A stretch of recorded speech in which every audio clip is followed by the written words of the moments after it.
मानव शरीर में उंगलियों का क्या महत्व है? दोनों हाथों को जोड़कर जो मुद्रा बनती है उसे हम प्रणाम मुद्रा कहते हैं। यह जो शरीर है यह ब्रह्मांड का एक छोटा रूप माना जाता है। बायां हाथ उत्तरी ध्रुव है, दायां हाथ दक्षिणी ध्रुव है। इनके मिलन से एक पूर्ण चक्र का निर्माण होता है। जब दोनों हाथों की सभी उंगलियां आपस में मिलती हैं, अंगूठे से अंगूठा, तर्जनी से तर्जनी, मध्यमा से मध्यमा, अनामिका से अनामिका और कनिष्ठिका से कनिष्ठिका, तो शरीर के बाएं हाथ में स्थित सभी 12 राशियों का संपर्क दाहिने हाथ में स्थित सभी 12 राशियों से परस्पर होता है। अब अंगूठा, ये सबसे पहली उंगली मानी जाती है। इसका स्थान सबसे महत्वपूर्ण है। यह अन्य चारों अंगुलियों का मुख्य सहायक है। इसकी सहायता के बगैर चारों उंगलियों के कार्य संपन्न नहीं होते हैं। संभव इसीलिए गुरु द्रोणाचार्य ने एकलव्य से उसका अंगूठा ही दक्षिणा के रूप में मांगा था। अगर मुट्ठी बंद हो और अंगूठे को बाहर निकाल दें तो इसे अंगूठा दिखाना कहा जाता है या ठेंगा दिखाना कहा जाता है, जिसका तात्पर्य किसी को नीचा दिखाने से होता है। परंतु पश्चिमी सभ्यता में इसके ठीक उल्टा है, यानी थम्स अप, अर्थात इसको किसी का हौसला बढ़ाने के लिए इसका उपयोग होता है। अपराध जगत में भी अंगूठे के निशान या थंब इम्प्रेशन का बहुत महत्व है। अब दूसरी अंगुली होती है तर्जनी।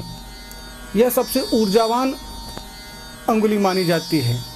हमारे यहाँ विश्वास किया जाता है कि जो बच्चा जितने अधिक दिनों तक उंगली पकड़कर चलता है वह बड़ों से उतनी ही अधिक ऊर्जा प्राप्त करता है।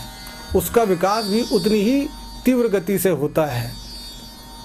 हम सभी ने इसी उंगलियों को पकड़कर चलना सीखा है।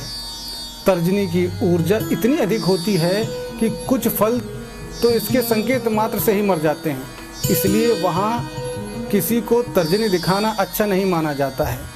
तर्जनी का प्रयोग लिखने के अलावा अन्य मुख्य कार्यों के लिए होता है।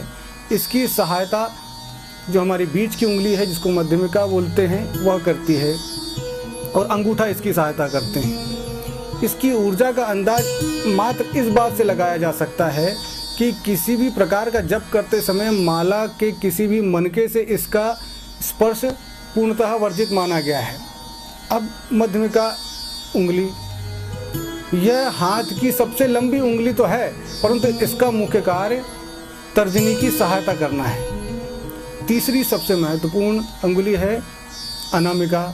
इसका सीधा संबंध हमारे हृदय से होता है, अतः सभी मुख्य कार्य में इसकी मान्यता सबसे अधिक है। इस कारण जप की माला का संचरण इसके एवं अंगूठे की सहायता से किया जाता है। धार्मिक कृत्यों में कुशा भी इसी अंगुली में धारण की जाती है। ग्रहों और नक्षत्रों से संबंधित सभी रत्न अंगूठी के माध्यम से इसी अंगुली में धारण किए जाते हैं। इसके पीछे कारण यह है कि जो रत्न है वो सूर्य से वांछित ऊर्जा प्राप्त करके जातक को प्रदान करते हैं, जिससे उसके भीतर वांछित ऊर्जा की जो कमी है वह दूर हो जाए। जो लोग मंत्र जाप कर माला के द्वारा करते हैं, अर्थात अपने हाथों में गिनते हैं, वे भी इसी अनामिका उंगली से जब प्रारंभ करते हैं। कनिष्ठिका उंगली, यह हाथ की सबसे छोटी उंगली है जो हर प्रकार से अनामिका की सहायता करती है। इसे अनामिका की सहायक भी कहा जाता है। किसी किसी व्यक्ति के हाथ में 6 अंगुलियां होती हैं।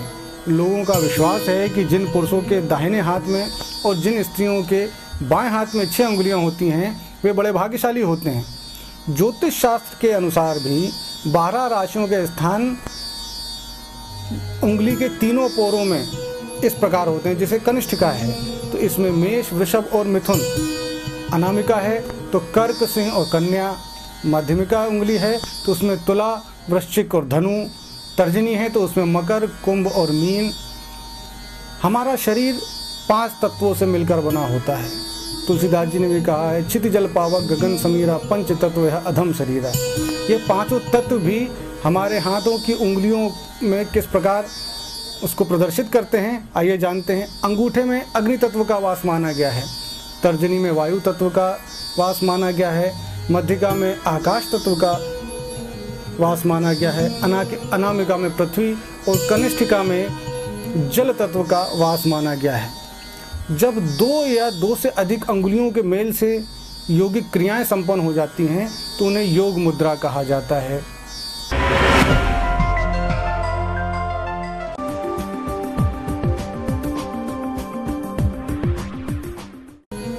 आइए जानते हैं वायु मुद्रा क्या होती है।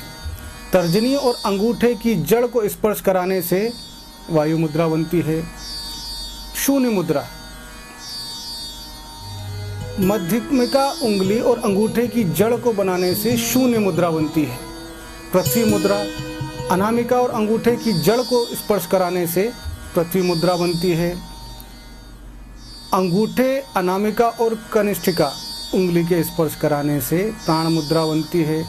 ज्ञान मुद्रा, जो हमने अक्सर चित्रों में, साधु संत महात्माओं के चित्रों में जो ध्यान मुद्रा रहती है उसमें वो ज्ञान मुद्रा अवश्य प्रदर्शित करते हैं।